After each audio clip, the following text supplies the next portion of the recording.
buy some time here because we want to avoid default. I put little faith in that also.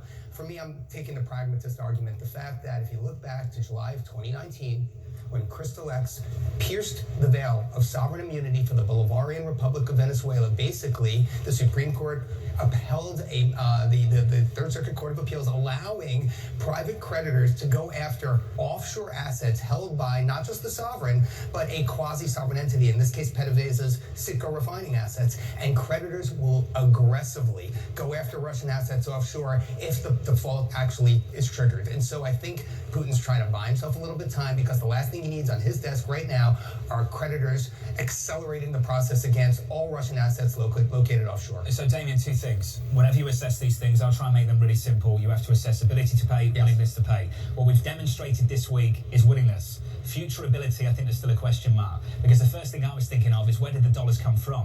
Clearly not sanctioned accounts. Maybe that would be a conspiracy theory, so to speak, because I've got no idea. But clearly for some people, that's not where it came from. So my question would be, Damien, if they've met this payment, do they have the money to meet future payments?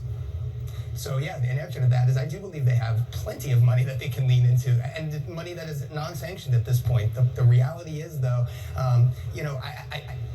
they have the willingness to pay, they have the capacity to pay, but if they are physically unable to pay, S&P and Fitch have already said that will constitute a default. If the monies don't arrive in the creditors' accounts, that is a default. So really, at the end of the day, Jonathan, what you're saying and what you're hitting on here is the U.S. Treasury can actually force Russia into a default if it chooses not to approve the money transfers.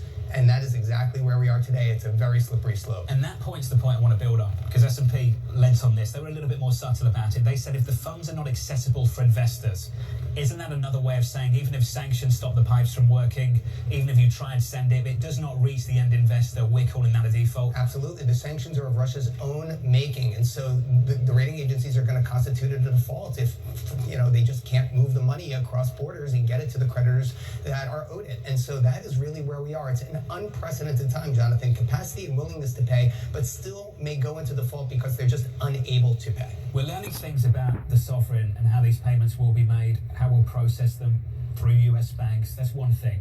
The second point for me is the corporate story. Is there a different thing happening here? What we've seen from the sovereign and what we've seen from corporations?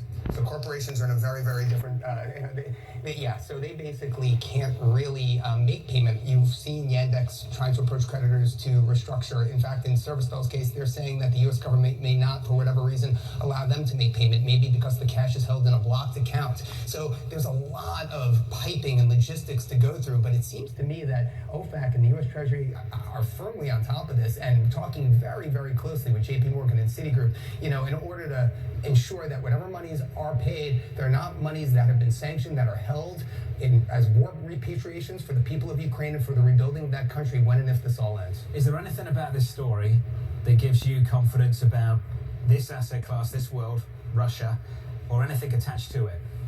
Jay Newman, former Elliott, pointed out yesterday that this could be the beginning of a 1980s-style wave of sovereign defaults. And that's for a very different reason, not tied to what's going on here in Russia. If that does indeed occur, it's because these economies are weak and they've gone into, they have huge debt levels that, quite frankly, I don't see how they're going to pay it off. So, they're going to keep pushing the can down the road, but eventually the rubber is going to meet the road, and in a rising rate environment where financial conditions are tightening, the real risk here is that you're going to see a wave of sovereign defaults along the periphery in EM. And, I don't personally call that my base case, but yeah, it's certainly a risk, and I mean, it's a possibility. Damien, this was perfect timing, Sarah. Not the base case. To help me understand, all of us understand what on earth is going on with this story. Risk. Damien Sasser there of Bloomberg Intelligence. According to the team down in DC, according to people familiar with the matter, Russia has transferred US dollars to settle coupon payments due back on Wednesday on 2 Eurobonds.